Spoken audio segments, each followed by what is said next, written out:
Surat Al-Anfal ayat 1 memang menjelaskan kedudukan harta rampasan perang sebagai milik Allah dan Rasul-Nya, bukan milik individu atau pasukan secara pribadi.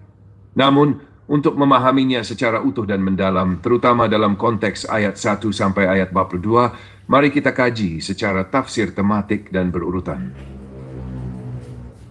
An-nihaya fi mas'alatil ghanimah wal hikm 'alayha. Yas'ilunaka 'anil anfal. Qulil anfalu lillahi wal rasul, fafattaqullaha wa aslihu dhata bainakum wa ati'u allaha wa rasulahu in kuntum mu'minin.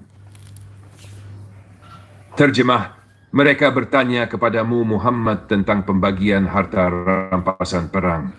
Katakanlah, harta rampasan perang itu milik Allah dan Rasul.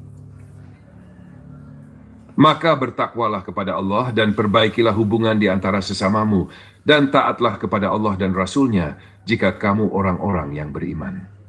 Makna dan tafsirnya. 1. Sebab turun asbabun nuzul. Ayat ini turun setelah Perang Badar, ketika para sahabat saling bertanya siapa yang berhak atas harta rampasan Nima. Pasukan depan merasa lebih berhak karena menghadapi musuh langsung. Pasukan belakang merasa berjasa karena menjaga logistik.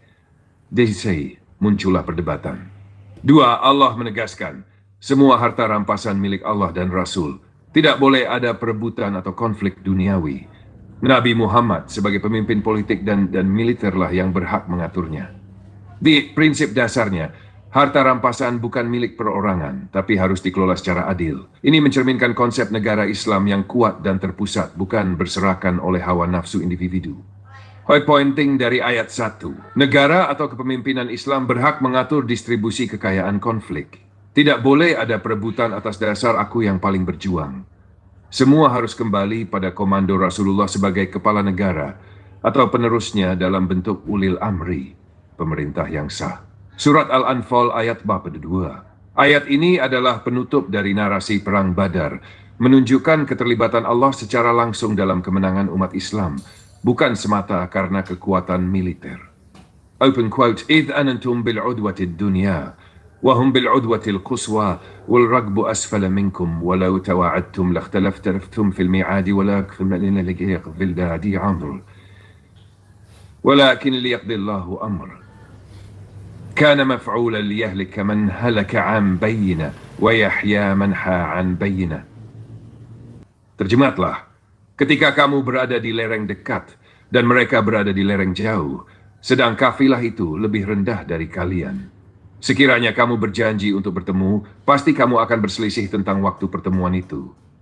Akan tetapi pertemuan itu terjadi agar Allah melaksanakan suatu urusan yang pasti terjadi, yaitu agar orang yang binasa atas dasar bukti yang nyata, dan agar orang yang hidup, beriman, hidup atas dasar bukti yang nyata.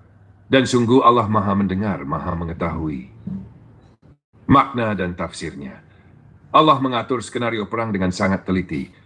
Posisi kaum muslimin dan kafir Quraisy diatur oleh Allah agar terjadi pertemuan. Ini menunjukkan kuasa takdir Allah di atas rencana manusia.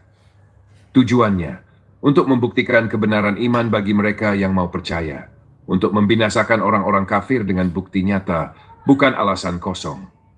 Keterkaitan ayat 1 dan ayat 42, ayat 1 ayat 42, mengatur kekuasaan dan distribusi kekayaan setelah kemenangan. Menjelaskan bagaimana kemenangan itu dirancang oleh Allah. Rasul sebagai pemimpin punya hak penuh mengelola kemenangan bukan karena kekuatan pasukan, tapi karena kehendak Allah. Menegur sahabat yang bertikai soal dunia, menegaskan bahwa Allah lah yang memberi hasil akhir. Pelajaran besar untuk zaman sekarang.